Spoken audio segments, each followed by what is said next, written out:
This is my Focusrite 4i4 3rd gen audio interface. It's been my interface that I use in the studio for the past 3 years, so I've recorded a bunch of tutorials using this interface as the audio card for my microphone.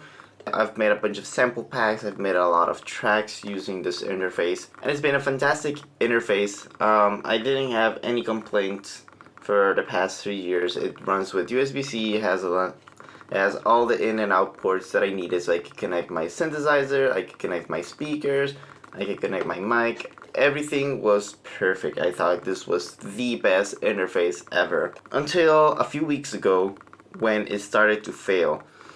And I was a bit surprised because I thought Focusrites were known for being reliable and good audio interfaces, but after doing a little bit of research, I found out that this specific generation, like the 4i4 3rd gen, has a big flaw.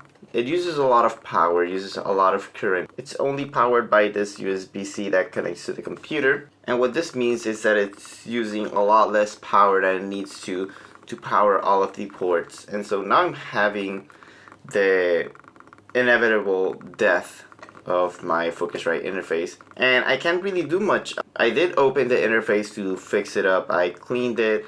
That fixed a few of the problems. So one of the main issues that I had is that when I moved and I adjusted the volume, I'd have this really annoying noise crackle and would pan left and right. So for example, if I raise the volume up a little bit, I would only listen to the right.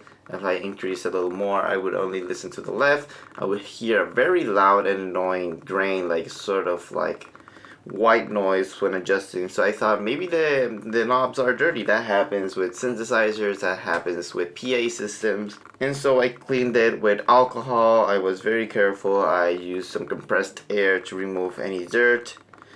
That sort of fixed the problem a little bit. Then the monitors also had the same problem. Again, to do that, I'd clean it and then it would last maybe a day, maybe 2 days at most with it working. And then something strange started to happen, and this is where I noticed and I knew that this interface wasn't gonna last much longer. When I would plug in my headphones to the headphone jack, the interface would just crash and restart. If I unplugged the headphones, the interface would crash and restart. And it started to crash and restart quite frequently. And it's very annoying because you hear a really loud pop in the speakers. FL Studio just crashes right off the bat when your interface restarts. So unless you have a backup saved, all of your progress was lost. And this happens in any DAW because you're disabling and re-enabling the audio system. So that's gonna crash. That's gonna cause a crash. So yeah, I'm ready to say that this is the end of this audio interface. I'm not gonna sell it because, well, it's damaged unless somebody that repairs audio interface wants to grab it and fix it and resell it. That's okay with me. But now I'm looking for a new audio interface, and so I reached out to Arturia to ask them about the interface they have and they suggested for me to try out the Audio Fuse Mini, the 4-channel Audio Fuse. I'm very interested, but as always, this channel is about showing you guys and teaching you guys about really good, high quality hardware, which is why I recommended before the Focusrite before I knew about this issues. And this only happens with the 4i4. Focusrite is a fantastic brand. It's a fantastic interface for you to own. It's just a specific model, so if you own the 2i2s, and I'm pretty sure that the 4th gen fixes this problem, so I could upgrade to a 4th gen from this 3rd gen. I'm not willing to buy another Focusrite interface just because of this very bad experience that I had with the 4th gen Focusrite. So unless Focusrite wants to sponsor me a new 4th gen to sort of change my mind and be like, hey, Soundkiller, our Focusrites are a lot better now. We've fixed a lot of issues. They're a lot more reliable. I'm not willing to shell out another $250 for a new audio interface by Focusrite. I'd rather try out a different brand. And I want to know what brand audio interface you guys want me to review, to test. I'm going to be buying it from my own pocket. So I'm not looking for sponsors. Of course, if you want to send out an audio interface for me to compare, I can definitely do that. You guys can definitely send me audio interfaces. I've tried a few before, so I've tried PreSonus audio interface, which are complete garbage. I don't recommend at all that you guys get a PreSonus interface because my experience was so bad, so bad. I also tried Steinberg interface, and the Steinberg interface was a very interesting one because it had a really high quality preamp, but it had really high sample rates, so it had very high buffer and wouldn't be good for live playing or producing music.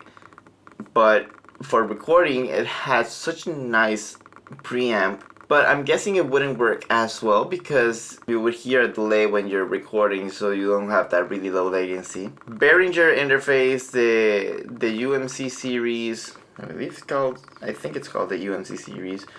Those are complete. I've tested like 3 of them. I tested the 8-channel audio interface. I tested the 1-channel solo audio interface.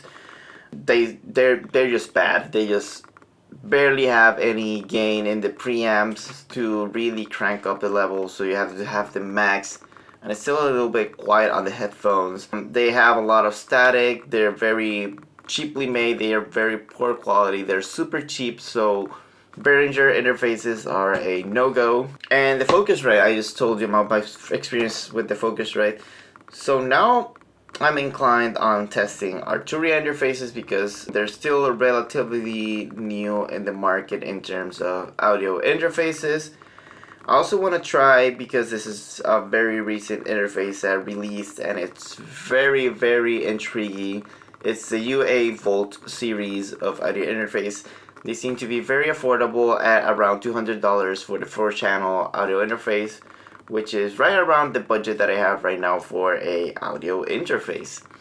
And so I'm really interested in checking them out. I wish I could check out both the UA and the Arturia interfaces, but I'm not rich, I'm not made of cash, so I'm only able to afford one, which is why I want to choose the one that you guys want to learn about the more, so I can have an honest, real review for you guys and tell you guys, yeah, this interface is worth it, go buy it right now. If it's good, or if it's bad, I'm gonna be like, well, I wasted my money, this is the worst interface that I've tested, and just return it and get another one, because I am gonna do it in my local music store. So yeah, what interface do you guys want me to check out and review to replace this Focusrite audio interface? Leave a comment down below, and hopefully the next video is a review on that. This was Soundkiller. Thank you guys so much for watching this video, and as aualways, don't forget to like and subscribe so you guys can stay updated with this series, so you can check out and learn what's gonna be the next audio interface that's gonna be powering the channel. Anyways, thank you guys so much for watching, and I'll see you in the next one.